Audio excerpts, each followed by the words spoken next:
Have you ever put a puzzle together before? When you get to those last couple of pieces, how do you make the decision as to which one fits in each spot? It turns out you were using a geometric concept called congruent figures to make that decision. In this chapter, we're going to talk about congruent figures, specifically triangles. But before we get there, let's talk about what it means for polygons to be congruent. Congruent polygons are figures that are exactly the same in every way. They are the same shape, the same size, and have the same measurements. That means that all of their side lengths will be congruent pieces, and all of their angle measures will be congruent. For example, looking at these two quadrilaterals, we can say that they are in fact congruent. We would say that the corresponding parts are congruent to one another. If I'm talking about angle A, I would say that angle A is corresponding to angle Z in the other figure. That would mean that angle B is corresponding and congruent to angle Y. I can say the same things for angle C and angle D.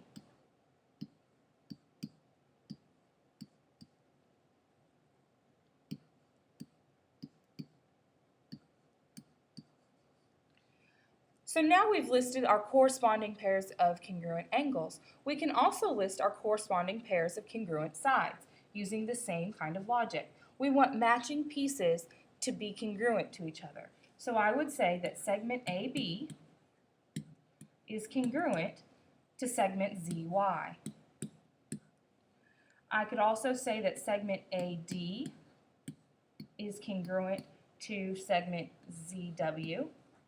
And I can do the same things for segment CD and BC.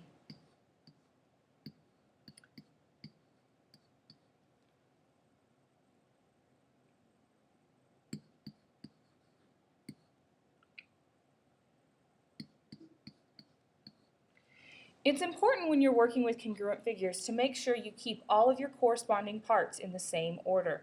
That way you can easily identify congruent corresponding pieces simply from looking at the names of your parts of your figure. Let's look at an example. Using what you've just learned about congruent figures, is triangle ABD congruent to triangle CBD? Looking at the figure, we can automatically assume that segments AD and CD are congruent because of the red hash marks that have been provided for us in the diagram. Those are our givens. So segment AD is congruent to segment CD. And if I needed a reason, because maybe my teacher asked me to justify or was asking me to explain, I would say that that was given information. I can also use one of our properties of congruence because both triangles ABD and triangle CBD contain segment BD. This is that property that we weren't quite sure how we were going to use that before, but now it's going to make a lot of sense because both triangles include segment BD. So we would expect that segment BD would be congruent to itself. That's that reflexive property of congruence.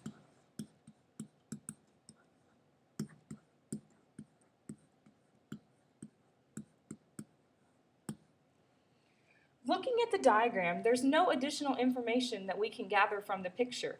Unfortunately, without additional information, there's no way that we'll be able to determine if these two triangles are congruent. So my final response to my teacher will be triangle ABD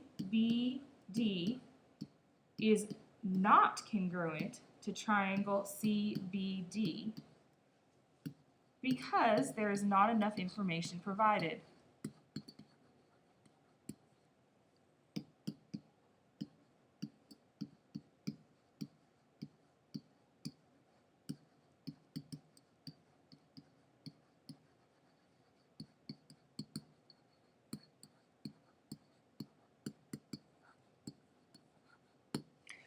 Now that we've established how to determine whether or not figures are congruent, there's one more tool that we will have available to us when we start working with congruent triangles. That tool is called the third angles theorem. The third angles theorem, simply stated, says that if I know that one angle in a triangle is congruent to another angle in a second triangle, and I know that an additional angle is congruent in the two triangles, the third angles theorem states that I can assume that the third angles will also be congruent. So if angle E is congruent to angle P and angle D is congruent to angle Q, we can assume that angle F will also be congruent to angle R. The reason for this is because of the triangle angle sum theorem.